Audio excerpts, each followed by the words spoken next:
Hello and welcome to another episode of IT Pro TV. I'm your host Mike Roderick, and with me today is Mr. Sean Oriano. How are you doing, Sean?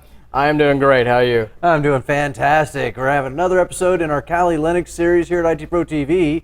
And in this episode, we're going to be looking at scanning. So we're going to talk about different types of scanning that can be done during that scanning phase, as well as take a look at some of the tools in later episodes that we can use to accomplish scanning. So, Sean, scanning is really when we're starting. We've done our reconnaissance. We've gathered all that information using our open source intelligence and some other places we've looked to get that information. Now we move into the scanning phase. Then we start reaching out and actually touching our target, right? Yeah, we're going to be getting into a lot deeper now. What scanning is going to do is scanning is really going to start. It's going to encompass two things. First of all, it's going to be the scanning and enumeration. Remember, we're pushing those both together and not really making too much of a distinction. But enumeration does, if you do want to put a kind of a fine point on it, within the scanning phase, we have the actual scanning part. And then we have enumeration comes right after that. So there is a definite sequence to it, but the whole thing itself is called scanning. So they really only use the first part of the of those two pieces to give you the name of the whole phase overall. It's always confused me a little bit because, I know certain curriculum will break those two out, but scanning gives you, in the end, a list of things that it found. Enumeration is, to enumerate is to list. Right, so I always thought they kind of should be put together.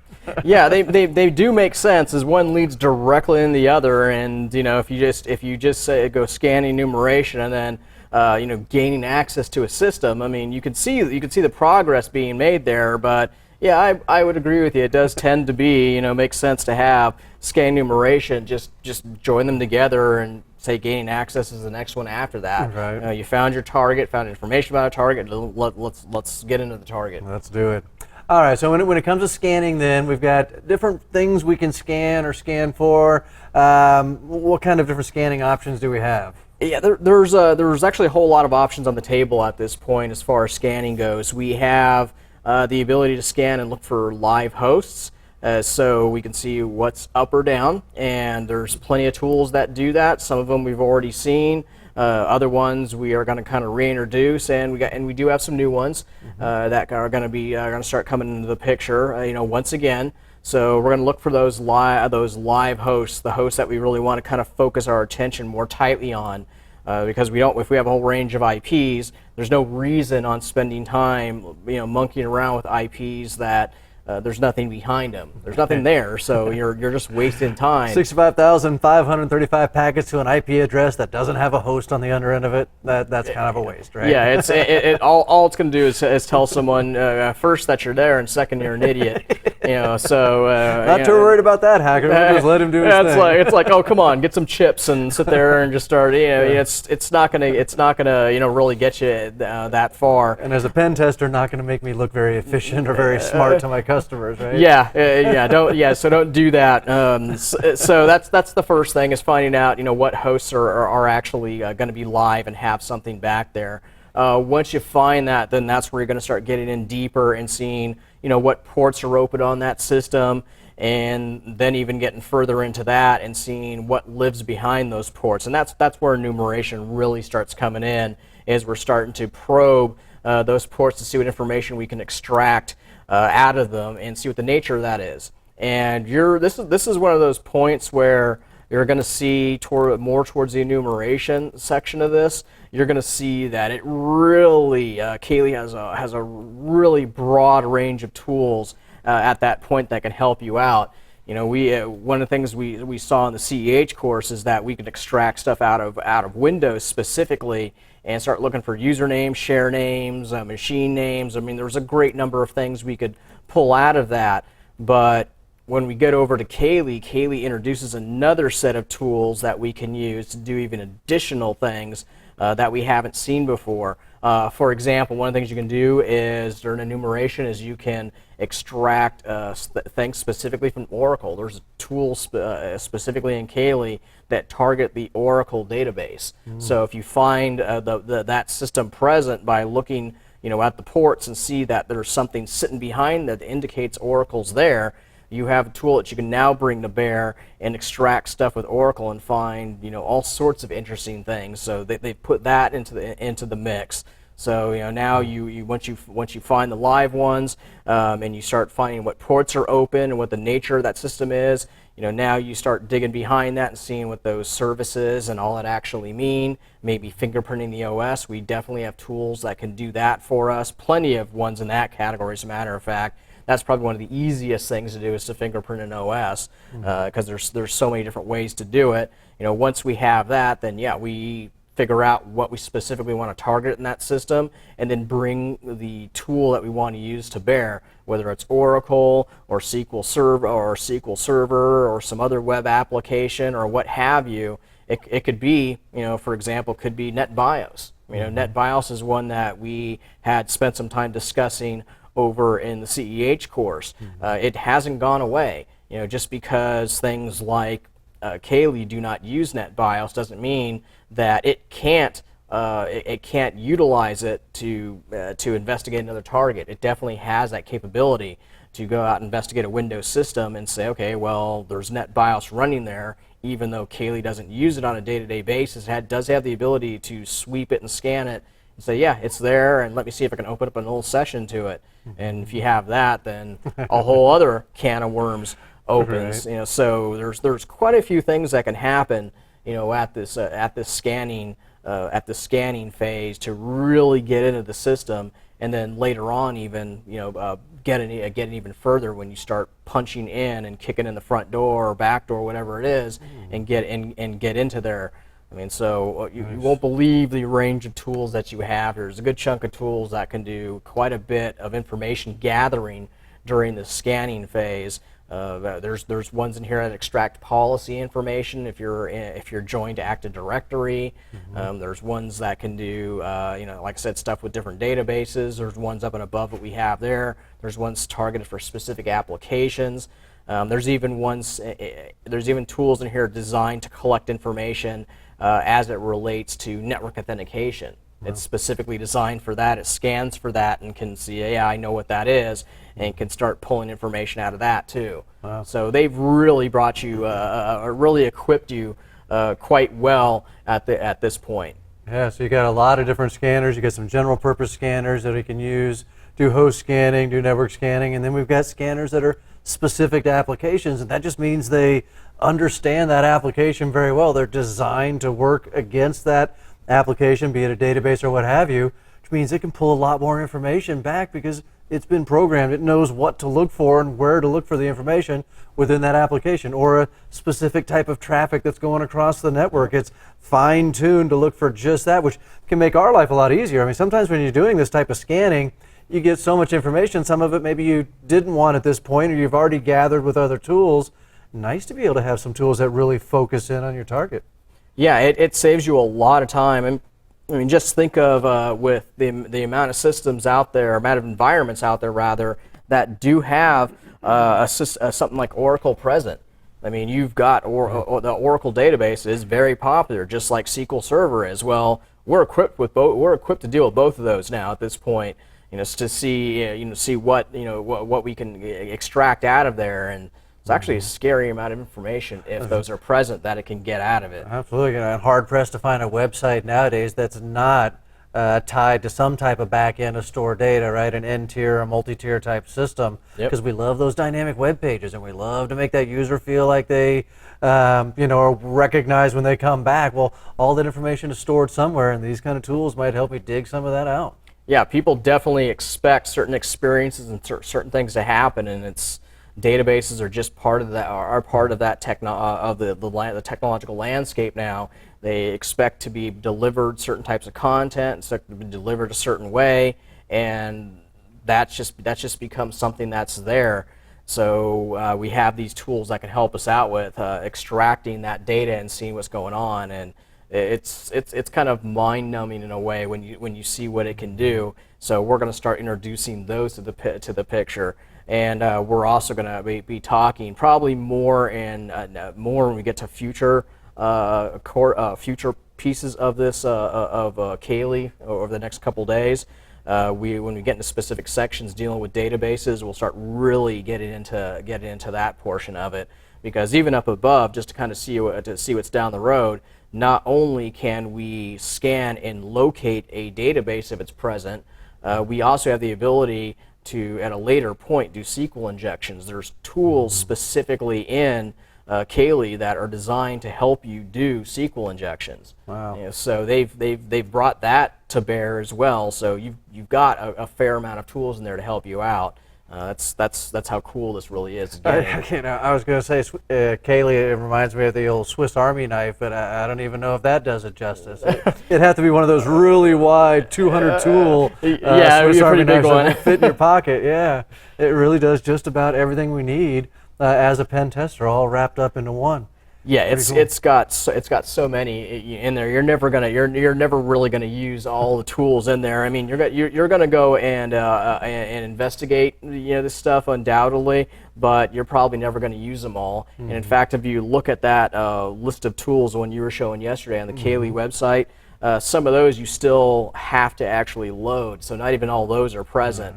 So you can load those, and then there's even ones that aren't even there that you can grab from other places. There's plenty of places that have little packages that you can download and install onto the system to even enhance the security or enhance the capabilities up above that.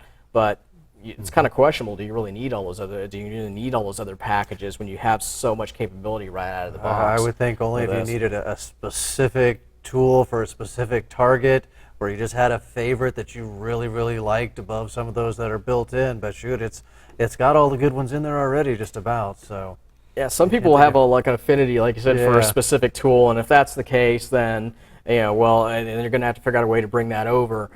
But if you are someone that likes to be more flexible, you've already got quite a bit of tools in here that can help you out. I mean, and the cool thing about it is some of these tools are ones that you can use here on this system, you can use on another system, on a Windows box. Nmap is one of the ones I think about, or right up front. Nmap is something that's cross-platform. They've got it. Pretty much Nmap is on everything. Nowadays it seems like, they've got it on the Windows platform, they got it on Linux, got it on Unix. It's available for the Mac OS. It's even on Android.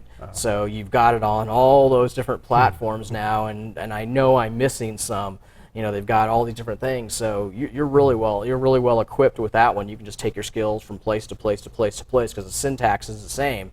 In fact, if you recall from our CEH course, if we're going to talk about Nmap, when we look at our CEH course, all the stuff that I showed you in there during the CEH, you can use every last one of those. You can use them here. Wow. So Nice. you're not losing anything.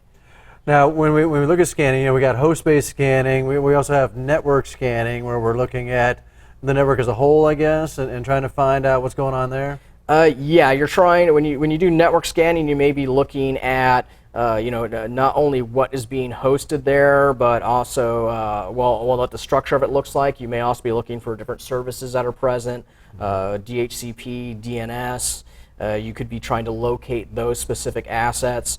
There's a bunch of things you can do there, but yeah, you're trying to get a better picture of what the landscape looks like. Maybe even find different pieces of hardware, access points, routers, switches. You can start trying to look around to see if those things actually exist, which at least two of those exist on most networks, the routers and switches. The access point is probably there too, but there's no guarantee those are there in every case. Right. And so yeah, you can find, that's what a network scan would do, is find once we found out what's live, find out what's behind those things, behind those IP addresses, and see what that device looks like, and maybe even try to fingerprint that device, do banner grabs and stuff like that, which we can definitely do in here. Now, when it comes to scanning, I'm assuming that might be different based on where I'm doing the scanning from, right? If I'm doing a pen test and I'm outside the network, that might be a different set of results, whereas if I gain access to the network either because they've let me in or because I've compromised a machine, but that could change my scan results? It definitely can. You definitely can get different results, or you can have different, different levels of success, you want to call it, depending on where you are. If you're on the outside looking in, then you do have to do some adjusting. You're probably going to have to figure out a way to punch a hole someplace, or to get something like a key log or something like that to compromise the system to be able to get inside and see that. Unless the range you're looking at is something on the outside, then that's a different story. If it's something that's over the wall and inside, then you're going to have to get some sort of access there. And that may mean that you're doing that social engineering aspect, or that physical penetration where you walk in with a notebook or something someplace, or use something like one of those little drop boxes I showed, in the CEH course. Pop one of those in someplace to help you out. Like a Wi-Fi pineapple or a turtle. I mean, all those names were great for those things. We've got a whole zoo running here. All right. Well, I tell you, Sean, I know we want to dive into some of the tools and do some of the scanning. So anything else we want to throw in on just the concepts of scanning before we move on? There are some things that you might actually consider doing at this point. And bringing into the whole mix is using packet crafters. Packet crafters are something that we talked about in the CEH course. A packet crafter, if you haven't guessed from the name, it's a utility we use to create a custom packet with specific flags and settings designed to detect certain things, or to allow us to act on certain hunches, is the way I would kind of put it too. Is that you craft a packet, you set certain flags, you set a certain size on it, and you fire it off and see how a system reacts. And that could mean that the system, when it reacts to it in a certain way, you can say, well, okay, I fired it at that port with these settings, and it reacted in a way counter to what I expected, or in line with what I expected. Well, that tells me that this is the situation that exists there. So that's something that we're starting to bring into the mix as well. And then we have tools to help us bypass certain technologies like firewalls and IDSs. We have things to help us do fragments. So if we need to scan around one of those systems, we have ways of fragmenting our traffic to bypass those. And there even is stuff that we have, just to kind of to mention it, inside of Kali, we even have stuff to identify different IDSs and IPSs at this point in time too. So those are specifically designed if you have those, if you think those devices are present, and you got to assume until you know otherwise. You got to assume that they're present. We actually have stuff there that can probe those and say, yeah, I know there's an IDS there, or I suspect there's one there, based on how this traffic or how the specific packet is moving, or how it didn't move, as the case may be. Yeah, and that brought me to another question then is, when I'm doing this scanning, host-based or network-based, that is one of the things I've got to worry about, right, is triggering some type of alarm, whether, if I'm doing penetration testing, that could halt my test if they see that I'm there. So techniques that we might use, slowing scans down, or using those IDS type detection tools, so at least we know what we're up against. Yeah, that's something else definitely to bring into play here. Is don't forget, one of the core things that was brought up in the CEH that is definitely important to bring up here is that you do need to be patient. So you do need to start thinking about how you can adjust scans, because if you try to get something right now, the chances are, if you come in hard and heavy like that, someone's is gonna pick that up. You're really sending out up a lot of red flags. So you're going to want to be more mindful of the fact that you need to be a little more conservative in how you do things. We're not doing so much of that with the stuff we've done so far, but those options are there. We're kind of counting on you now that since you've probably been through the CEH already. A lot of you have. If you haven't, again, you should take a look at that. But we're counting the fact that you're gonna take that into the mix when you start actually doing your pen testing with this or anything else. Is that you don't just start doing things that could really reveal your presence. Once they've revealed your presence, your game is pretty much over at that point. You're at their mercy. They can stop you, or in some cases they'll be really sadistic, whatever. They'll let you keep doing it while you dig yourself a bigger and bigger and bigger hole. And they're meanwhile tracking you back to where you are and just having fun watching you until they have enough evidence to get you. Until you hear the... Yeah, Right? And you're like, oh. it's happened. So yeah, you could have those. So you could have that sorts of those sorts of things. So you want to remember that not to go at this hard and heavy. And then the other thing we have is until you know otherwise, just assume that those defensive devices are there and someone's watching. That will kind of help you put things in perspective. You want to assume that, yeah, someone's watching, therefore you need to be really stealthy and really kind of careful when you kind of just walk around so they don't pick these things up. So there's that. And then I guess there's one more thing we can mention as far as scanning goes, and that's the vulnerability scanning. Vulnerability scanners, as far as Kaylee is concerned, we have OpenVAS right in there. We'll leave that to you to go ahead and take a look at, really, because it's just another vulnerability scanner. We did vulnerability scanners in the CEH, so we don't really need to look at another one that does pretty much the same thing. But just a quick review on as a general thing on what they do. They look for weaknesses. That's why they call them vulnerability scanners, right? You target them towards a range of IPs or a single IP, and it tries to get information for you, telling you what that system is and what weaknesses may be present, without actually violating any of those weaknesses or vulnerabilities, and then you decide what your plan of attack is going to be.